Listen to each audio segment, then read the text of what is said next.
Alright fellas, let's bring you this time around some Commander slash EDH deck tech. That's Abzan combos. Deck that's I've basically worked on in German Highlander as well. But this one is a bit more busted and you can add more busted stuff in here. Basically it's a creature based combo deck and you can customize it and tune it almost anywhere, any way you want. There are multiple ways to close up the game, multiple combo chains, but I'm just gonna talk about core elements, and well, you can basically shape this deck the way you really want them, but there are some features that are pretty much must-have. You have basically a bunch of creatures and a bunch of bullets. I actually should replace some of them. When you're building commander decks, don't forget the very new mistake that I made actually here. You can play red cap if you're just Abzan colors, but that's fine. I mean, it's just another value creature, another support element. But let's look at the whole deck a bit more visually instead of just a wall of text. I think I'm gonna start with creatures because that's the most important part, and the rest is just to get you there. You can play the Hulk Karmic Guide package with the Carrion Feeder and all sorts of jazz. Of course, don't forget that you can't put the red cap in. This is why maybe the Melira Persist package is not, that important. For instance, Vizier just doubles up as another combo chain with Devoted, and you can go hardcore maybe on the Necroticus and do a lot of cool things with that package, but you don't have to. Tenep is actually Commander. I'm not sure why it's like inside. Well, okay, I guess I know why it's inside, but can be Carador. None of the commanders in Abzan colors are really that important as a centerpiece, so it doesn't really matter which one, because you need a bunch of mana dorks. Sadly, you can't put a noble hierarch if you're just in Abzan colors. You might wanna, have a 4-color commander, or even like 5-color commander, just so that you can actually add noble as a good mana dork and also add, red cap. I think that's actually a better route than just using an Abzan colored commander. Okay, Archangel basically synergizes with the Persist package and also with Spike Feeder. Mind Sensor I think is kind of crucial because everybody's tutoring for something. It's a good bullet. Bishop is basically like another tireless tracker just to pro draw. Artist, well, basically protects you from sweepers and also helps you to close out the game if you don't find a red cap or something like that. Also, if you just want to stay with an Abzan commander in Abzan colors, that's how you close out the game with the Persist package. Course, it's just nice because, well, lets you pro draw and you run a bunch of fetches anyway. Death Ride is probably a must-have in here, just because how interactive it is. Yeah, especially in multiplayer. Then Protector, just another Eternal Witness, basically, just a bit more flexible. Duskwatch, apart from being a combo piece, is also pretty great on its own in this kind of deck. Fauna Shaman finds you whatever you want. Fin Hunter is a type of card that you want at least one of in your deck. I mean, one kind of card like that in your deck, that's what I mean. Because you want to fetch up a creature that can deal with some creature on board. Then Kambal is just kind of cute. It might not be actually necessary for this deck, it's just a good utility creature. It might just do actually quite a lot of impact. I guess it's here just as a free mana guy that actually lets you gain a bunch of life just to stay alive for a little bit more. I think that's probably its function. It's not gonna like probably kill anybody, but it's gonna annoy everybody. If you just want to troll people, then run it in the deck. Knight basically finds a bunch of utility lands. It's just a solid value creature. Linvala just nukes away all the abilities from the opposing commander, so it negates all that. Carver just to ramp. Milara just for that persist package, especially good if you actually run a 5-color commander so that you can actually add noble and red cap. Marin is just a good value creature. If unchecked, it generates so much value, so it's really redonkulous. Maroons also pretty much a must-have, I guess, to protect the key elements. If you run a 5-color commander again, you can afford to run Spellskite. A Revoker also nukes all the nasty stuff, so just a good hate bear, good bullet for whatever you need. Pride Mage and Rag Sage.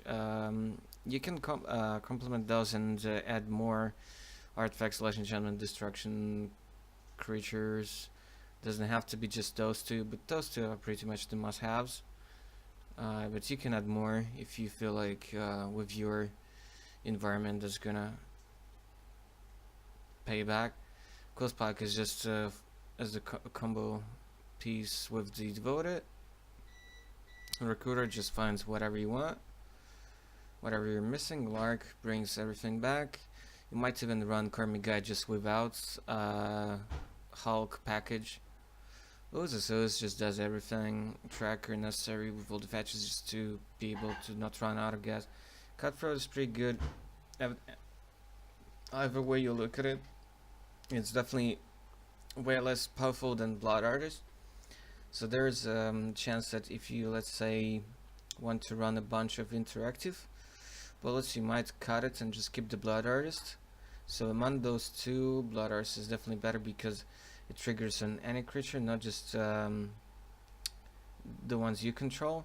Bellower just kind of like Recruiter and Stairs finds you a lot of good bullets, and you can even add a few more if you like it. Ballista is here just for the chain with Devoted plus Vizier, but it's pretty bad on its own. Runners might be a little bit better, especially in multiplayer games, but space is pretty tight in this kind of deck, so once you hit infinite mana, maybe you just don't need to go cute and perhaps just run an extra tutor so that you find, I know, some cute way to win. Just maybe go for your deck and find other combo piece, other chain. I don't know. There's no way like to add additional counters. Maybe you can run like 3 mana instant here, but I don't think that's good. Perhaps Ronus is better because you're never gonna have a huge ballista. So yeah, probably Ronus is better in that slot, I guess. Titanium with all the fetches just generates a lot of value. Just allows you to kind of have a good board position and spam that board a little bit so that you can have some good trades and not expand your value or combo creatures. A bunch of lands, notables, I guess Canopy with a bunch of ways to return it. Then the Knight gets you Vault. Shambling Dance is a good one because it has lifelink, so just to stay alive, but you can add more manlands. You can add Scavenging Township as well. It's all up to you. Wasteland is a must. Stronghold is probably also a must to have in this deck. You might add more land destruction like Ghost Quarter or Tectonic Hedge, depends on your build, or Dust Bowl or things like that. Orberg's probably also a must because you do want to play some colorless lands in there. You could also add Crop Rotation to the deck and then run the Dark Depths Thespian Stage package, and then add Life from the Loam, so you can go that route if you want to. Then you're gonna need some kind of ways to deal with Planeswalkers and whatever people throw at you, so you want some number of those flexible removals like Vindicate, Pulse, Unmaking, Judgment, maybe Absence, but that's up to you, it's not a necessity. Some kind of ring taps enchantments to get rid of something. So yeah, here I did include Parent of Rebirth, but you can run everything from Rector to Hulk and whatever. Here it's here just for reference.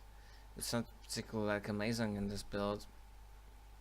Survivor is cool, Worship is cool, just to, you know, stay alive so that you find all these combos. Defense is really awesome in multiplayer. Somebody's bound to have at some point like 3 or more creatures on board.